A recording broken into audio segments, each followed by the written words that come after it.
안녕하십니까. 인천 구월동 예광교회 영적인 바리톤 박노현 목사입니다.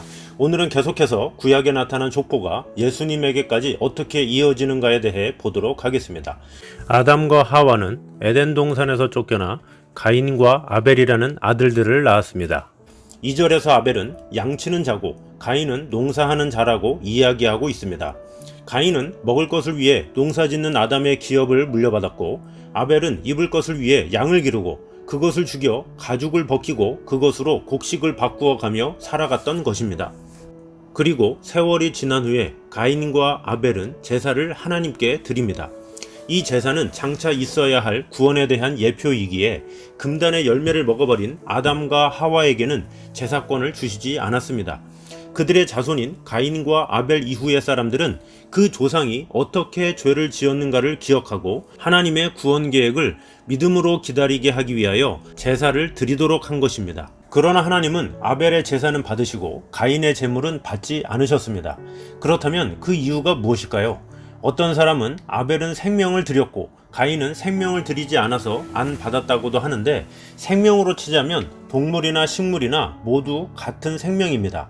동물을 죽여도 생명을 죽인 것이고 꽃을 꺾는 것도 생명을 죽인 것이기 때문입니다. 그러면 무엇이 문제일까요? 하나님께서는 그의 백성들과 대화를 하시기 위한 통로로서 대표자 한 사람을 선발하셨고, 그 대표자가 하나님의 말씀을 전달하도록 하였습니다. 이렇게 백성들의 대표로 선발된 것이 장자권자입니다.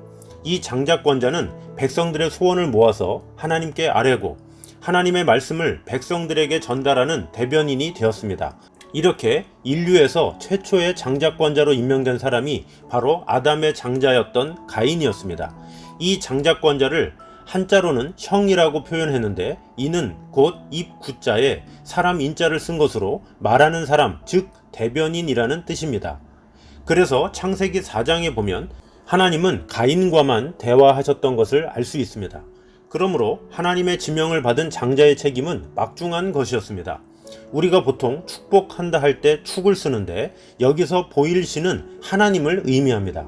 이것을 나누어서 설명하면 하나님과 장자, 바로 축은 바로 장자의 기도를 말하는 것입니다.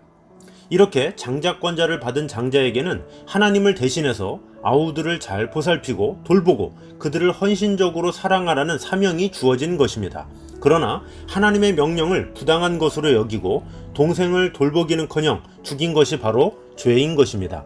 또한 그렇게 같이 생명을 드렸는데 하나님께서 제물을 받지 않으셨다는 것은 어떻게 할 수 있을까요? 지금부터 2000년 전 예루살렘 성전에서 제물을 바칠 때는 제사장이 제물인 양 위에 손을 얹게 한 뒤에 죄를 고백하게 하고 그 양을 잡아 활활 타오르는 장작더미 위에 다 태웠습니다. 그래서 제물의 연기가 하늘로 올라가면 하나님이 받으신 것이고, 연기가 땅에 깔리면 하나님이 그 제물을 받지 않으신 것이라고 유대인들은 생각했습니다. 가인과 아벨도 마찬가지로 그 제물을 불로 태웠는데, 가인이 제물을 바쳤을 때 연기가 높이 올라가야 할 텐데 연기가 밑으로 깔린 것입니다. 그런데 아벨이 바친 제물의 연기는 하늘로 높이 올라가는 것을 보고 하나님이 내 것은 안 받으셨구나 하고 생각을 한 것입니다.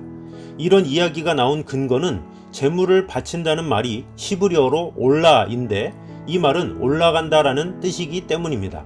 이것은 제물을 바치면 그 향내가 하늘로 높이 올라가는 데서 유래한 말로 보입니다.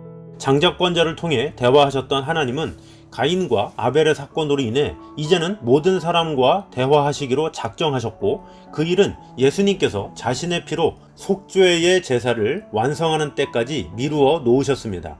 히브리서 10장 5절, 그러므로 주께서 세상에 임하실 때에 이르시되 하나님이 제사와 예물을 원하지 아니하시고 오직 나를 위하여 한 몸을 예비하셨도다. 예수 그리스도, 그분은 우리의 영원한 제물이 되셨고 하나님은 그 예물을 기뻐 받으셨습니다. 그리고 우리는 그로 인해 하나님과 직접 대화할 수 있게 되었습니다. 히브리서 10장 19절, 그러므로 형제들아 우리가 예수의 피를 힘입어 성소에 들어갈 담력을 얻었나니. 여러분은 하나님과 직접 대화할 수 있다는 것, 그리고 이것이 상상할 수 없는 특권이라는 사실이라는 것을 아십니까? 우리 모두 그 특권을 마음에 새겨 우리를 위해 친히 산제물이 되어주신 예수님을 생각하는 여러분이 되시기를 주님의 이름으로 축원합니다.